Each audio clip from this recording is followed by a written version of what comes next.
warahmatullahi wabarakatuh. Selamat bertemu kembali dengan saya, Siti Malihatun Badriah. Salam sehat, bahagia, dan sukses selalu.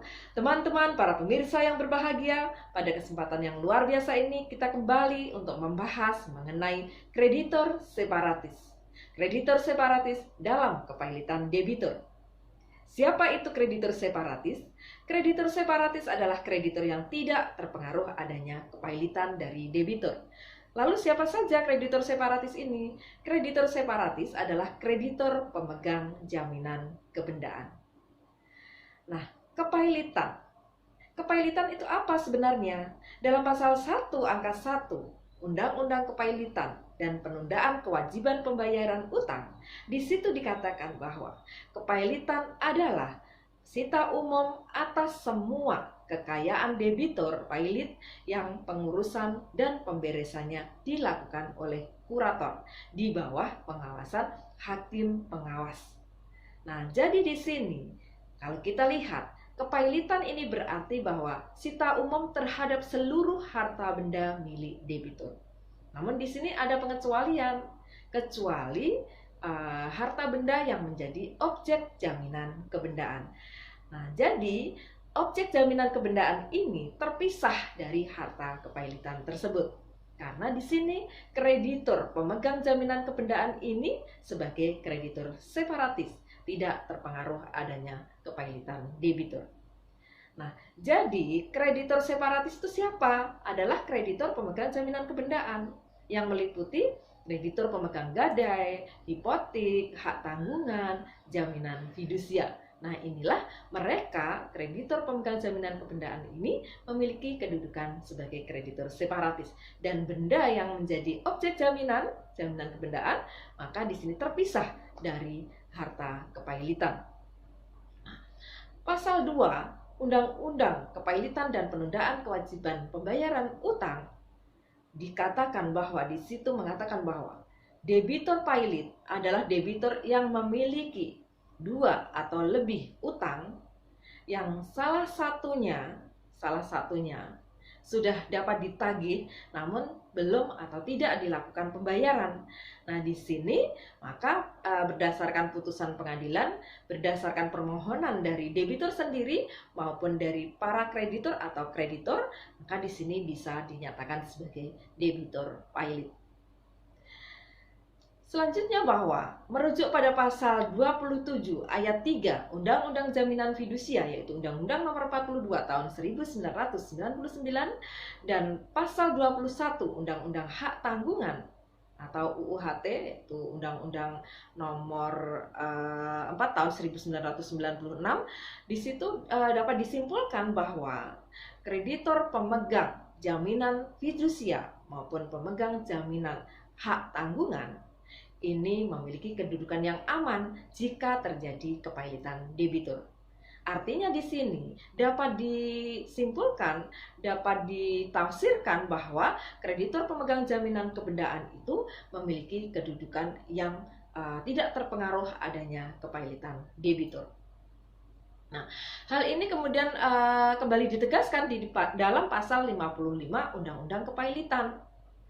Nah, di dalam Undang-Undang Kepailitan pasal 55 dengan tetap memperhatikan ketentuan sebagaimana diatur di dalam pasal 56, 57, 58 Undang-Undang Kepailitan dan Penundaan Kewajiban Pembayaran Utang ini, setiap kreditor pemegang gadai, pemegang jaminan fidusia, hak tanggungan, hipotek atau hak agunan atas kebendaan lainnya dapat mengeksekusi haknya seolah-olah tidak terjadi kepailitan dari debitur.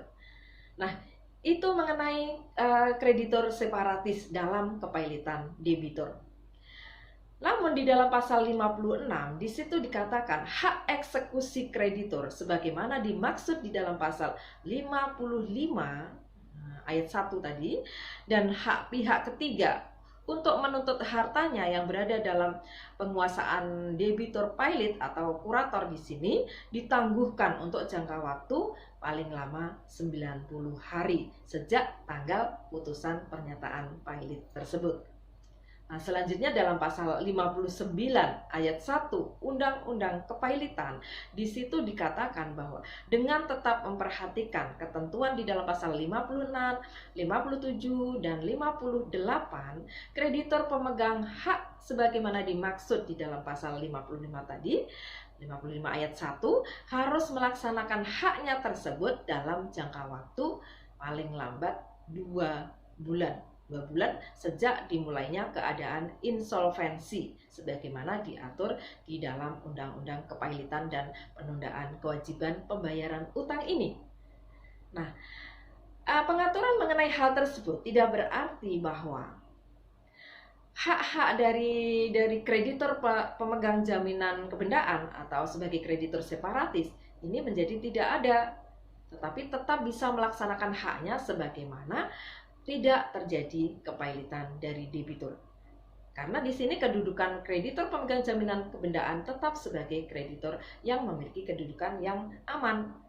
Jadi di sini tidak terpengaruh adanya kepailitan debitur.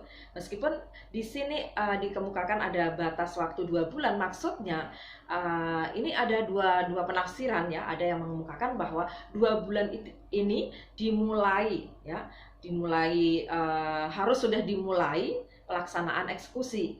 Tetapi ada yang mengungkapkan bahwa 2 bulan ini waktu maksimal pelaksanaan eksekusi. Nah, jadi di sini sebenarnya tidak ada kata harus selesai dalam 2 bulan. Sehingga bisa juga ditafsirkan bahwa 2 bulan itu maksimal 2 bulan sudah harus dilakukan pelaksanaan eksekusi. Maksudnya adalah sudah dilakukan proses pelaksanaan eksekusinya.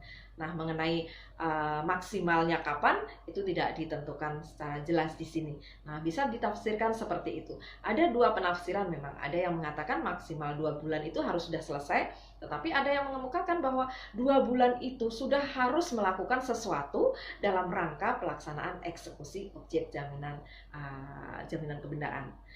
Nah, itu tadi mengenai kreditor separatis dalam kepailitan debitur yang sudah saya kemukakan. Terima kasih atas perhatian teman-teman semuanya, para pemirsa semuanya. Semoga video ini bermanfaat untuk kita semua. Dan mohon maaf apabila ada kekurangan.